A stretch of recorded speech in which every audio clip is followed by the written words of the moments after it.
নয়, বরং এটাতে আরো অনেকগুলো বিষয় অ্যাড হয়েছে। এই ৮ দফা দাবি বাস্তবায়নও আমাদের আন্দোলনের সাথে সম্পৃক্ত।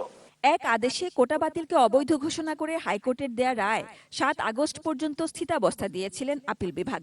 চলমান আন্দোলনের প্রেক্ষিতে বৃহস্পতিবার রাষ্ট্রপক্ষ শুনানি এগিয়ে নেওয়ার আবেদন করে। Sajida Sweety, ATN news, Dhaka. আন্দোলনের নামে দুর্বৃত্তরা ব্যাপক ধ্বংসযজ্ঞ চালিয়েছে রাজধানীর মহাখালী এলাকায়। সরকারি স্থাপনাগুলোতে লুটপাটের পাশাপাশি নষ্ট করা হয়েছে সরকারি গুরুত্বপূর্ণ নথিও। অবশ্য এখনও ক্ষয়ক্ষতির পরিমাণ নির্ধারণ করা সম্ভব হয়নি। ধারণা করা হচ্ছে এই ক্ষতি হাজার কোটি টাকা ছাড়াতে পারে। সঞ্জয় মজুমদারের তোলা ছবিতে মনিরুল ইসলাম মিন্টুর রিপোর্ট।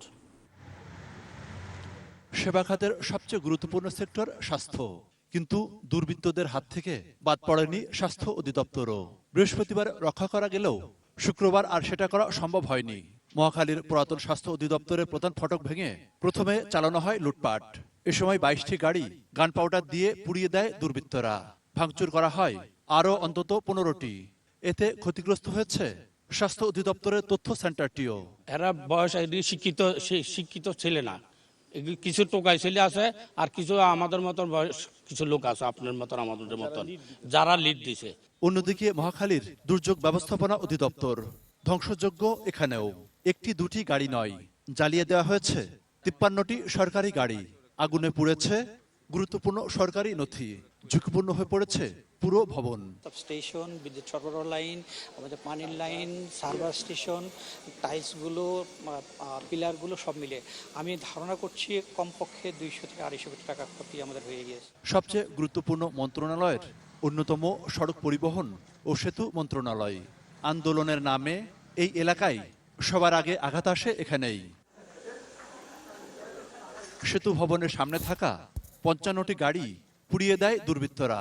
আগুনে পুড়েছে ভবনের নিচ থেকে ৩ তলা পর্যন্ত। বাদ পড়েনি পাশের বিআরটিএ ভবনও।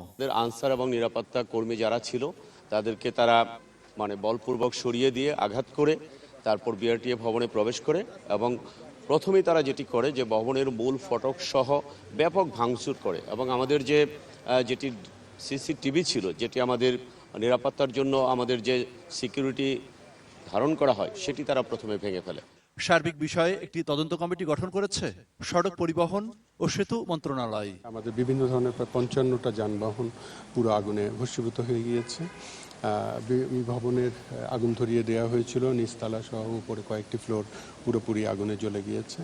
আমরা ক্ষয়ক্ষতি নিরূপণের জন্য একটি কমিটি করে দিয়েছি। বৃহস্পতিবার বিকেলে একে একে যে ৫৫টি গাড়ি সড়ক পরিবহন ও সেতু মন্ত্রণালয়ের জ্বালিয়ে দেওয়া হয়, সেই গাড়িগুলো এখন শুধু কঙ্কাল হয়ে দাঁড়িয়ে রয়েছে।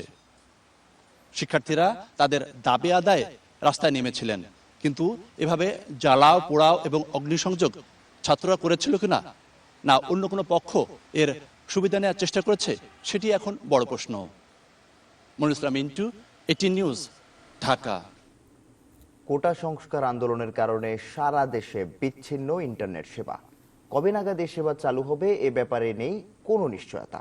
ইন্টারনেট সেবা না থাকায় পুরো দেশে যোগাযোগ ব্যবস্থা থেকে শুরু করে অনলাইন লেনদেন নিয়ে বিপাকে সাধারণ মানুষ। সাব্বির আহমেদ জানাচ্ছেন বিস্তারিত। শাহাদাত বাকি সাবেক সরকারি কর্মকর্তা, চিকিৎসার জন্য ব্যাংকক যাবেন, সেখান থেকে ভিয়েতনাম। এয়ার টিকিট কেটেছি, এটা প্রিন্ট আউট করতে হবে আমাকে, অনলাইনে করেছি সেটা। এখন প্রিন্ট আউট করা যাচ্ছে না যেহেতু ইন্টারনেট নাই। তার মতোই আরেকজন আবুল হোসেন, বাসার গ্যাস শেষ হয়ে যাওয়ায় রিচার্জ করতে এসেছিলেন দোকানে, কিন্তু ইন্টারনেট না থাকায় বন্ধ জরুরি এই সেবাও। গ্যাস রিচার্জ করতে আসছি, এখন উনি বলতেছে গ্যাস ইন্টারনেট নাই, এই জন্য গ্যাস দিতে পারতেছে। সকাল থেকে অনেক লোকজন আসতেছে, আইসা তারা ফিরে যাচ্ছে। ছোট ছোট এই সমস্যার পাশাপাশি ইন্টারনেট সেবা বন্ধ থাকায় কার্যত বহির্বিশ্বের সঙ্গে যোগাযোগ সম্পূর্ণ বিচ্ছিন্ন হয়ে গেছে বাংলাদেশের, যার ফলে বিপাকে ফ্রিল্যান্সার ও আইটি সেক্টর নিয়ে কাজ করা ব্যবসায়ীরা। ভবিষ্যতে ব্যবসা নষ্ট হওয়ারও ঝুঁকিতে তারা। ২৪ ঘন্টায় আমাদের ক্ষতির পরিমাণ হচ্ছে প্রায় ৮০ কোটি টাকা। পরবর্তী ২৪ ঘন্টায় এটা আরও ৮০ কোটি টাকায় বাড়বে। সো প্রতিদিনই আসলে আমরা বিলিং লস করছি। তার চাইতে বড় ভয় বা আশঙ্কার জায়গাটা সেটা হচ্ছে যে আমরা যে ক্লায়েন্টের সাথে কাজ করি সে আমার প্রতি আস্থা হারাবে, সে অল্টারনেট ডেস্টিনেশনে চলে যাবে। কোটা সংস্কার আন্দোলনের নামে একটি গোষ্ঠী সরকারি নানা স্থাপনায় ভাঙচুর ও অগ্নিসংযোগ করেছে। তেজগাঁওয়ের ডাক বিভাগের মেইল প্রসেসিং সেন্টার পরিদর্শন করেন ডাক, টেলিযোগাযোগ ও তথ্য প্রযুক্তি প্রতিমন্ত্রী জুনায়েদ আহমেদ পলক।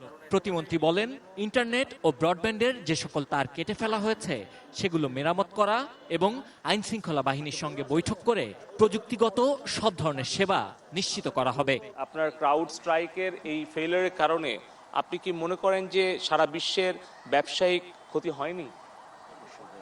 এখানে আমাদের অনেক সার্ভিস প্রোভাইডার আছে, আউটসোর্সিং যারা করে, তাদেরও অনেক ক্লায়েন্ট তাদের সার্ভিস বন্ধ হয়ে আছে। ধৈর্যের সাথে আমি সবাইকে অপেক্ষা করার জন্য বলবো।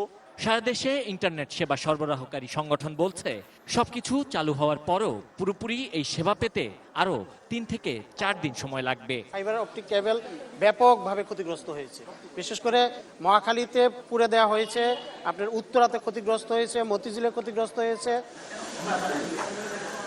ইন্টারনেট সেবাকে বর্তমানে একটি দেশের রক্ত সঞ্চালনের সঙ্গে তুলনা করা হচ্ছে, কিন্তু চলমান আন্দোলনের কারণে বর্তমানে এই সার্ভিসটি বন্ধ রয়েছে, যার ফলে প্রতিদিন কোটি কোটি টাকা ক্ষতিগ্রস্ত হচ্ছেন এর সঙ্গে সংশ্লিষ্টরা।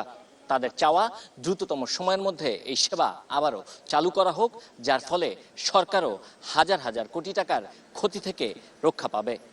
Sabbir Ahmed, ATN news, Dhaka.